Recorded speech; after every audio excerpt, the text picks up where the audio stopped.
ஆனா இவங்க அதுக்கு மேல 40 ரூபாய் கமிஷன் வாங்குறாங்க. ஒரு டன்னுக்கு 1000 ரூபாய் கமிஷன். நீங்க கணக்கு போட்டு பாத்தீங்கன்னா இந்த 4.5 வருஷத்துல பல கோடிகள் இந்த டெல்டா பகுதிகளில் இருக்கிற இந்த விவசாயிங்க கிட்ட இருந்து கமிஷனா புடுங்கி இருக்கிறாங்க. இத வேற யாராவது சொல்லியிருந்தா கூட நான் நம்பி இருக்க மாட்டேன். ஆனா என்கிட்ட சொன்னதே விவசாயிங்க தான்.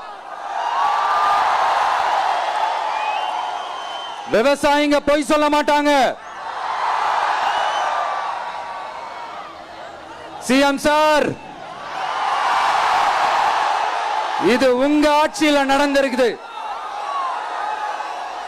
உங்களுக்கு வேணா 40க்கு 40னா அது எலெக்ஷன் ரிசல்ட்டா இருக்கலாம். ஆனா இந்த டெல்டா பகுதியில் இருக்கிற விவசாயிகளுக்கு 40க்கு 40னா